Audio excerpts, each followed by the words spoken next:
human incarnation starts.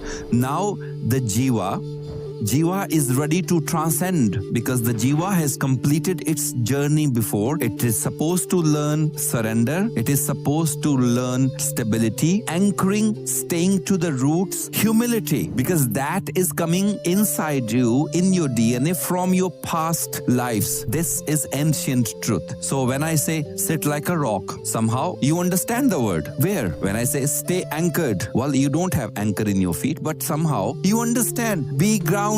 Well, you walk on the ground, but be grounded means you immediately imagine the tree roots are going. Where is that coming from?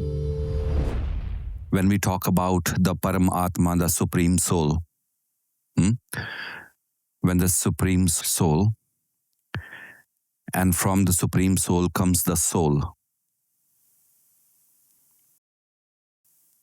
And when that soul reincarnates in this body, so Paramatma and then Atma, and when it reincarnates in the body, as per the body, female body or male body or any animal body or insect body, the soul, Atma, takes reincarnation in different ways. They want to experience the life. When they are reincarnated into the life, the Atma is then called a Jiva Atma. Jiva is that the animal kingdom or plant kingdom, birds, water life, dogs, animals. So the differentiation among the living beings. So if you are in the human body, right? So you are a Jivatma of humans. Jivatma in human reincarnation. If you are in the dogs, so Atma remains same, but they are the Jivatma. So dog is a Jivatma in that dog's body. So here what we are talking, the one consciousness, right? The one that is nirgun, that is beyond any qualities. Nirvikar, no deficiencies, nothing. It's complete on its own. No one has given birth to that Supreme One. No one knows where it begins, where it ends, how far, where, no one knows. Because that Supreme Soul, the Paramatma, is holding everything under. You can never find out the process of birth of your parents. Can you? What circumstances? And no, you can't find out. Pita ka janam ki jaane poot. That son can never know the birth of his father. We can never know the birth of the Supreme. The one who's holding means that one came before the one who took the birth. Agreed? So the Supreme Soul, the Paramatma is beyond any gunas, the qualities we call the tamogun or rajogun or satogun or a male or a female or dark or light or rights and wrongs, truth, false, lies, beyond anything. You get the point? So here is the Paramatma.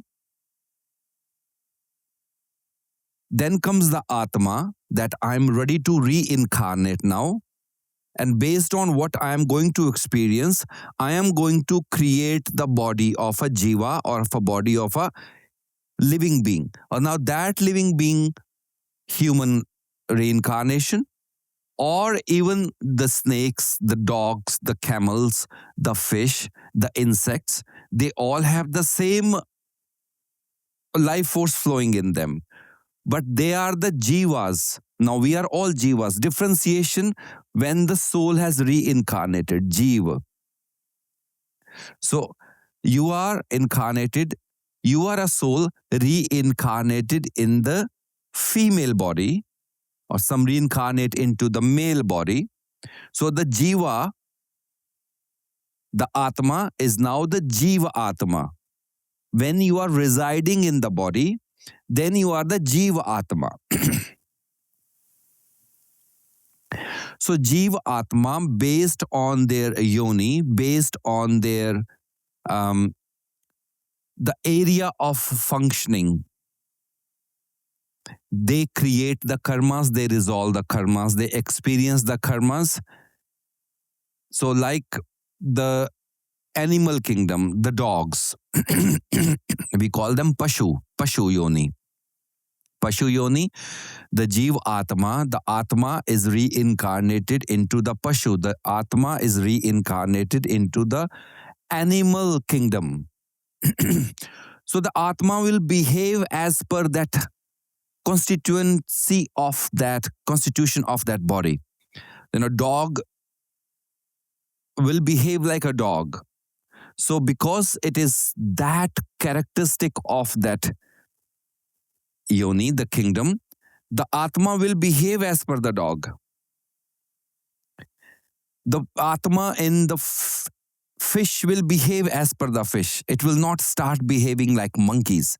It will not come out and start running like humans or start cooking in the kitchen. The supreme one that gives the birth. So everything has come from the yoni. So animal has come from the animal yoni. So they are called Pashu Yoni. So for them, there is a gateway. So Yoni is that gateway. So everyone comes from that. So Manushya Yoni is a human race. Pashu Yoni is a animal race. And within the Pashu Yoni is your birds. Yes, birds, animal kingdom, sea life, or any life. So there is an animal kingdom and a human kingdom. The yonis, now what is the difference between the animal yoni and a human yoni? They are there only for three things: food, sex, shelter. That's it.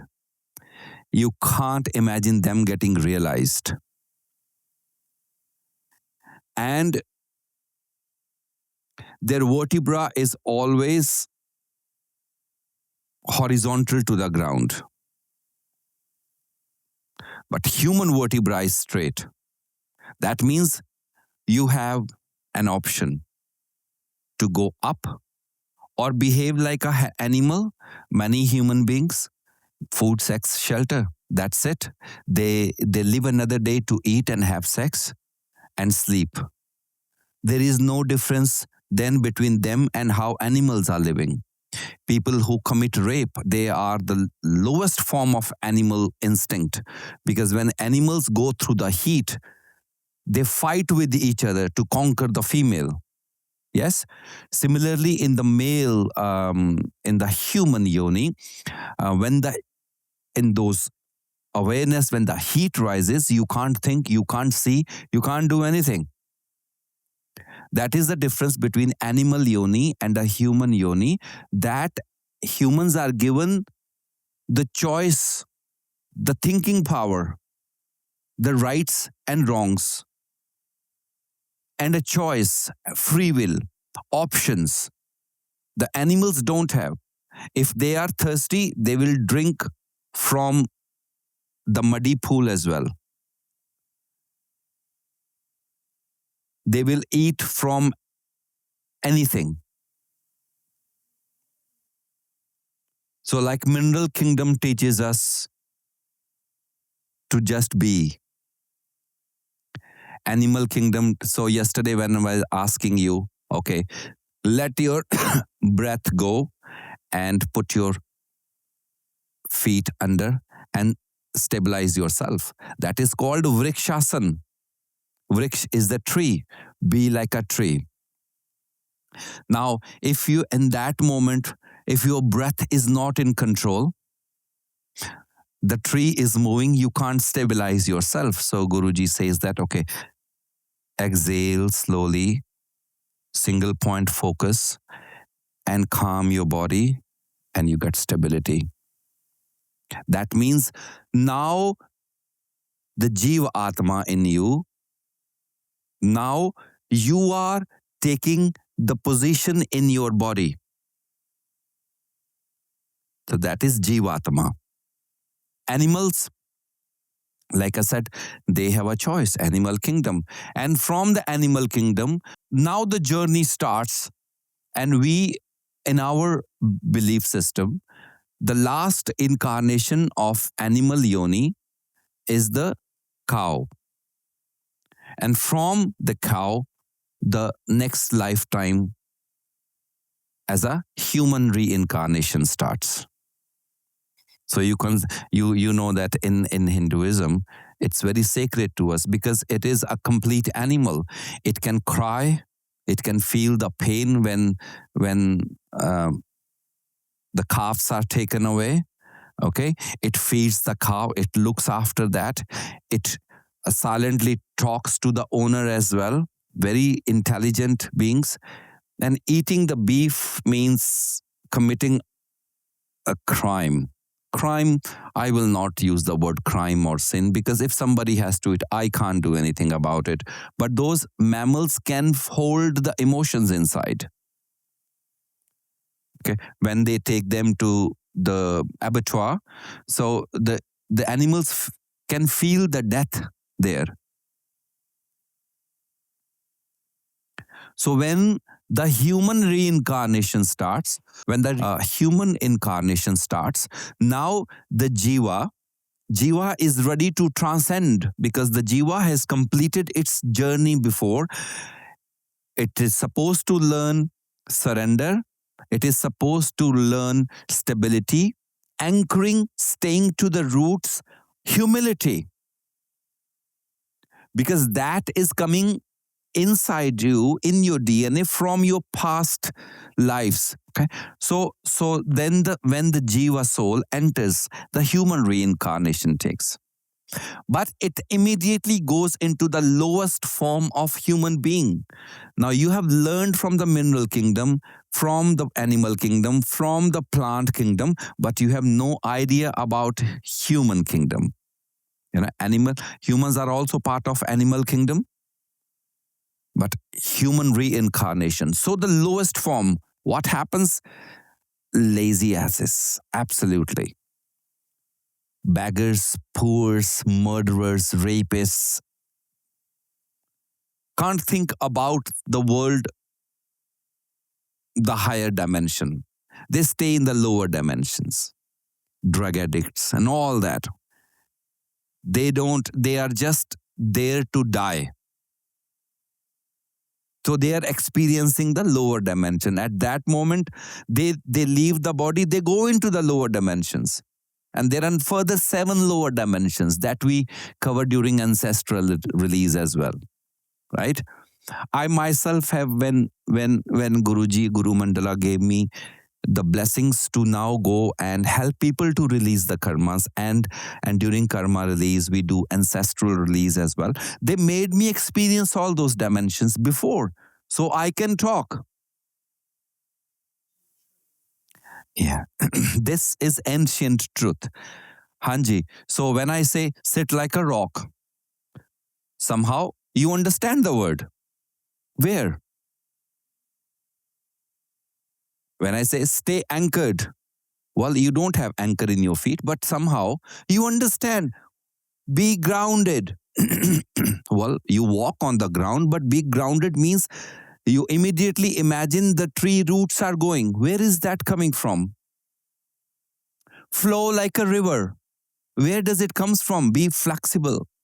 Where is it coming from? Have you learned in school? Now the transcendental, the higher souls like Krishnas and all, they are the infinite souls. They don't go all those stuff. It's being like me and you who have to restart and been cursed. That is one reason I keep on asking and saying you, never judge your master, never judge your master. Okay? Respect your master. Don't disobey because there is a reason behind. There's a reason behind. It's a planet Jupiter. So I am a strong planet Jupiter person, but in debilitated form, which means the wisdom is there, but I have to reactivate that within me. So I had to do a lot of intense meditations, the penance or tapa, which we call tapa, Man, like the English doesn't have many words to express. I can't. It's a process of burning the self to purify again and again and again and again. And then my Saturn is also debilitated, which means the karmic. It is a slow planet. It moves very slow. It's watching you. Anything you do, it gives you the results to hold you back, punish you, or make you learn. And Jupiter is trying. So yes, Saturn.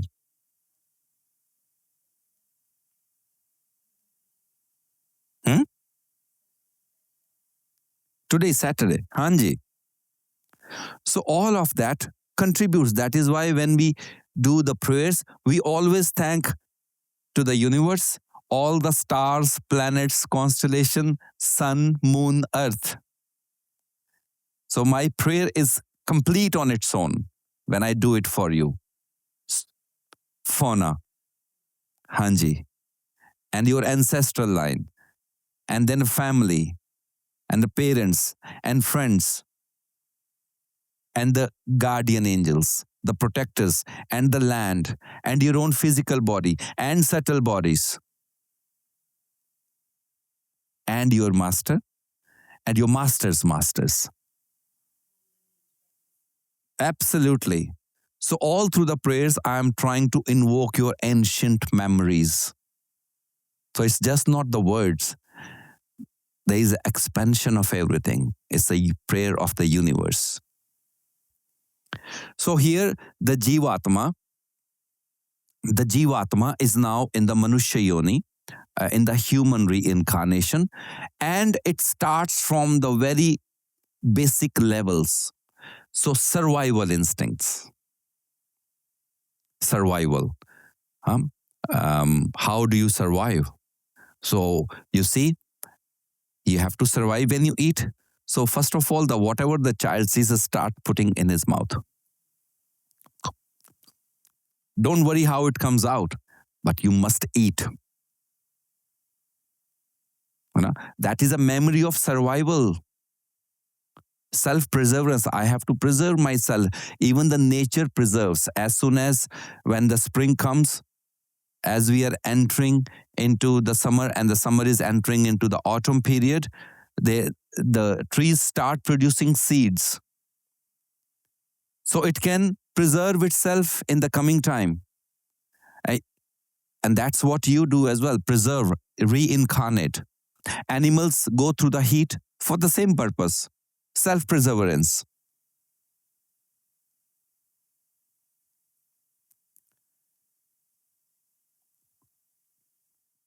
Why do you have to preserve yourself? Because you don't want to. Same thing which we started yesterday. And as we open our eyes, we start perceiving the world. The first stage, awake stage, takes place.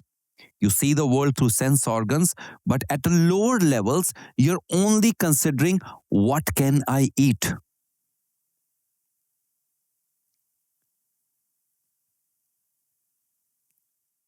What can I grab?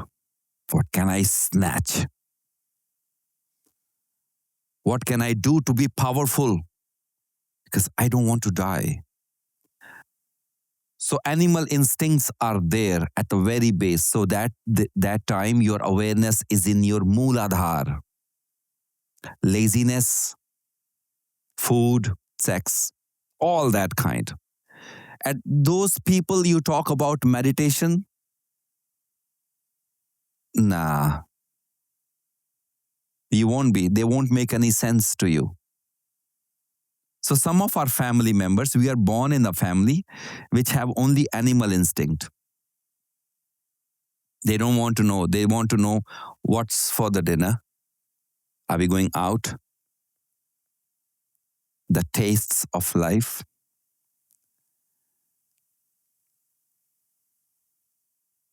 Looking for partner and a nice, good house to sleep. And so these are called infant soul. Then you start moving up. and then you become adult soul. The basic food, sex, shelter are taken care, but you're still power hungry. At that moment, the young souls are sitting, adult soul are sitting at your Manipura, trying to influence, increase their area of operation, which means more power. It's like politicians, um, real estate agents, and all. So when the soul is in the Mooladhar, then all you think about is survival issues. Yes. When it enters into your Swadhisthana, like the soul is now rising up, then the discipline comes slowly. So, like law enforcement agencies, people who make the laws, this and that, do's and don'ts. Who taught you? Society taught you. So the discipline starts coming. The third is when it enters into the Manipura, then the power issue comes. I need to have my influence in the society, social circuits. You start having relationships in the society so you can grow. So tall poppy starts growing here. The poppy starts growing, so people starts knowing you. But inner one is a power hungry approach here. Okay, at that moment, these people will start also doing some charity work, or maybe go to church once in a year on Sunday. Those people. Then, as the soul enters adult soul, the soul starts becoming old soul. So these are the people now will start asking question, who am I? What is the purpose of my life? There's plenty of money. I'm good. So I want to know who am I? So start meditating a bit. So old souls. And as they go up, they become transcendental souls. Transcendental souls are, they liberate themselves. Okay. So they guide people, the gurus and all, transcendental souls. And then there are infinite souls like Babaji, the Krishnas, and the Christ. They become a consciousness. Then they can reincarnate in any way, in any realm. They do their job and go back. So once you hit your awareness at your Agya Chakra here, and if you leave your body, then there is no coming back down. Then you are beyond the karmic cycles. Okay, but up to here, below here, these 5 centers, whatever you do, you have a chance of falling back down. This is anti-gravity. So once you reach here, then you go up. That's liberation. Complete reunion.